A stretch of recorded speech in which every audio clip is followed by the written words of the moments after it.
What if I told you that Carl Jung's most important discoveries were never fully accepted, not because they were wrong, but because they were too dangerous for the modern mind to handle? Jung didn't just study the human psyche. He ventured into its forbidden depths. He spoke of the shadow, the soul, and the mysterious self within us that transcends ego and time.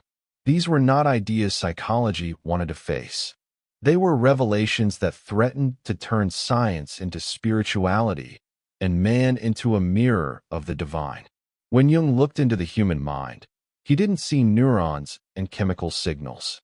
He saw symbols, myths, and the same images that appeared in ancient religions, alchemy, Gnostic texts, and dreams. To him, these weren't hallucinations. They were messages from the unconscious, fragments of something eternal trying to awaken within us. And that was his first forbidden teaching. The unconscious is not just personal, but sacred.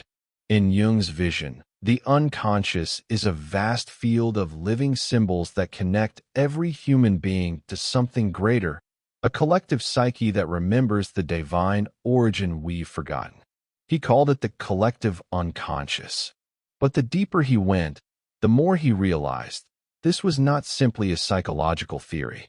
It was a spiritual revelation hidden inside the language of science. That's why the modern world rejected him. Because Jung's psychology was never meant to be comfortable. It was meant to awaken. Eckhart Tolle, decades later, would speak of presence, of awakening from the dream of thought. Jung, in his own way, said the same thing, but with a darker, more mythic tone. He believed that we live in exile from our true nature, that the ego, the false self, is only a fragment, a mask we mistake for the whole.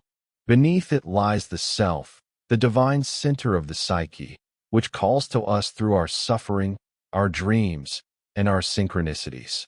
Every moment of pain, Jung said, is a message from that deeper self trying to bring us back into alignment.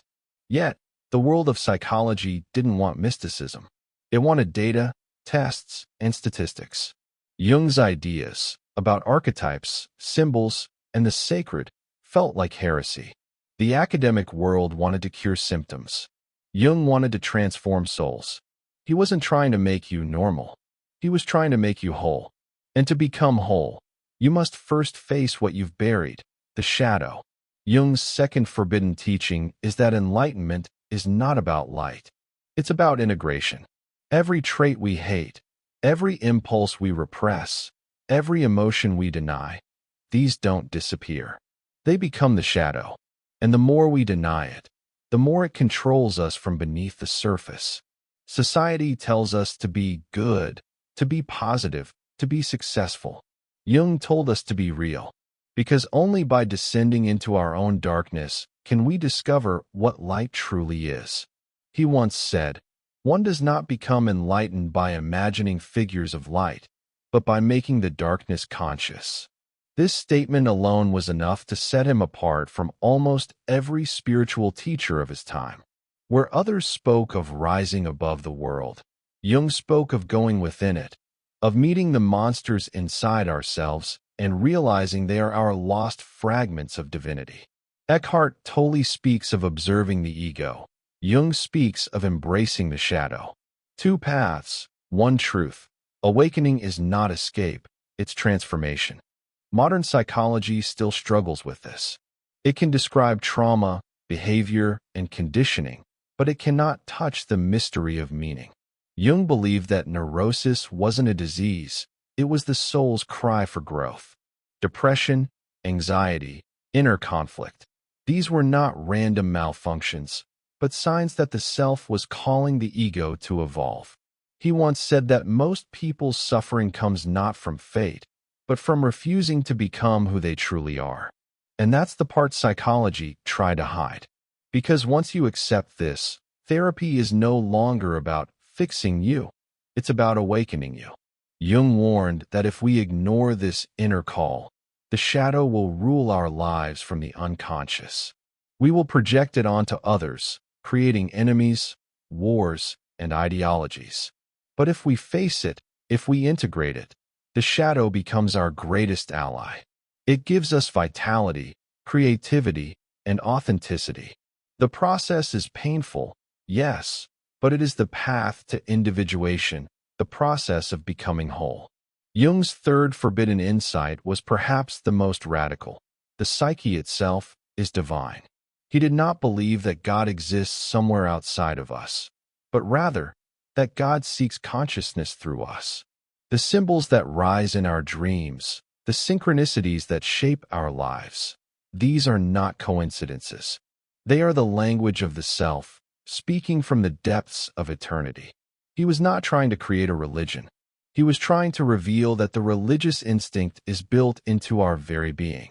And that instinct, when awakened, leads not to dogma, but to direct experience, to what Tolle calls presence, and what Jung called individuation. When Jung began exploring his own depths, he faced what he called the confrontation with the unconscious. It was not a metaphor. For years, he descended into visions that shattered his sense of reality.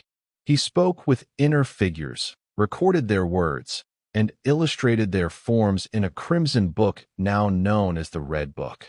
It was never meant for public eyes, because within it lay the raw process of transformation, the descent of a rational man into the mystery of the soul. Jung believed that every human being, sooner or later, must face this same descent, because only through it can we awaken from the illusion of separateness. In those inner journeys, Jung met what he called archetypes, the universal symbols that structure our inner world. The wise old man, the shadow, the anima and animus, the child, the trickster. He discovered that these weren't mere fantasies. They were living patterns that appear in dreams, myths, and religions across all cultures. And through them, he realized that the psyche is not random, it's sacred geometry. Every story, every image, every emotion points toward the same truth. The soul is trying to become whole. But what makes Jung's teaching so dangerous to the modern psychological world is that it refuses to reduce the human being to a machine. Jung saw meaning as more important than mechanics. He said that the greatest tragedy of modern life is not suffering, it's meaninglessness. People can bear almost any pain, he wrote, if they know why they suffer. Without meaning, even comfort becomes torture. And here, again, his ideas merge with Eckhart Tolle's. Tolle teaches that the pain body feeds on unconsciousness, on resistance to what is. Jung taught that the psyche seeks to make what is unconscious conscious. Both point to the same truth. Awareness transforms pain into purpose. Jung's exploration of synchronicity, meaningful coincidences, was his way of bridging science and spirit. He proposed that sometimes events in the outer world align perfectly with our inner state, revealing a deeper order beneath causality. The universe, he said, is not a dead machine. It's a living mystery responding to our consciousness. When you are aligned with your inner self, the world begins to mirror that alignment. Suddenly, life feels guided, not by chance, but by meaning. Yet these ideas were too mystical for mainstream psychology. The academic world labeled them unscientific. But Jung didn't care. He said, the decisive question for man is he related to something infinite or not? Because without that relationship, he believed, life loses its soul. This is the essence of the secret teaching modern psychology tried to hide. You are not just a mind.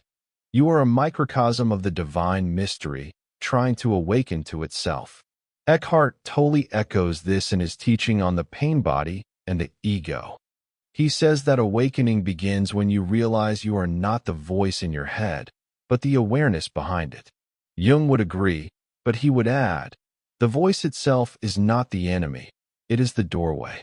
When you face it, when you listen to your inner chaos instead of running from it, it transforms. The ego dissolves not by denial, but by understanding. You don't kill the shadow, you integrate it. You don't escape suffering, you find its meaning. Jung foresaw what our world is living through now. the mass disconnection from the soul. He warned that technology, materialism, and the denial of spirit would lead humanity into collective neurosis. We would project our unhealed shadow into politics, religion, and ideology. And the only cure, he said, would not be found in systems, but in individuals who awaken to their own inner self. The salvation of the world, he wrote, depends on the salvation of the individual soul. Think about that. The world changes not when we force others to awaken, but when we integrate our own darkness. When you stop running from your pain, you become a mirror of truth. When you face your inner demons, you teach others courage without saying a word.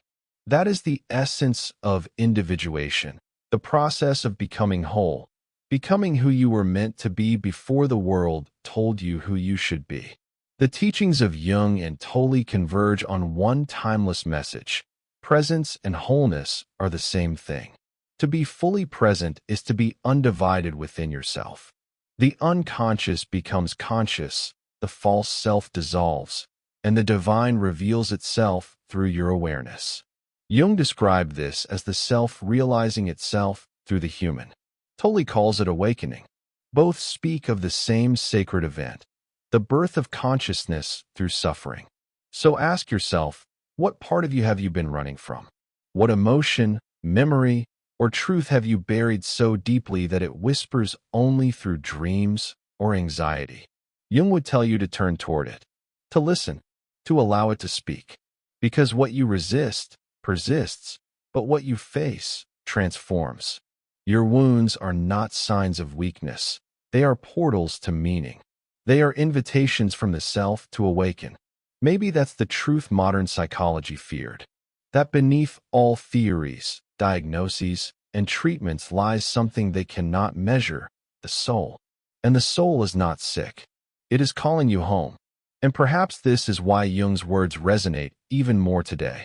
In a world filled with distractions, artificial connections, and constant noise, the call of the inner self has become almost silent.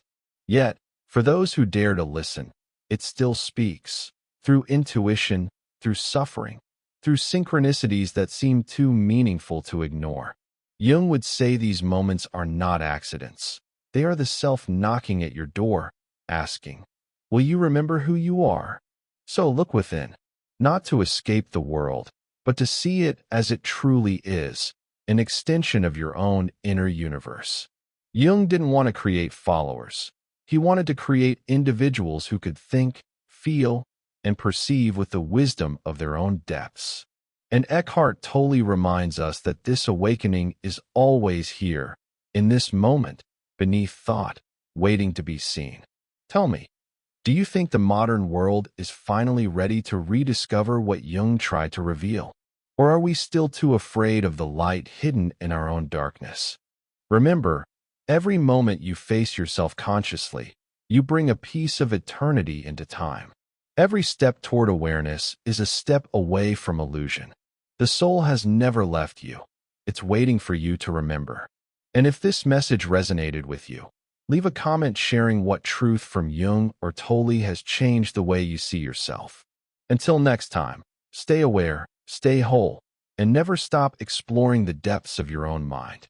And don't forget to like this video and subscribe for more journeys into the hidden side of philosophy and the soul.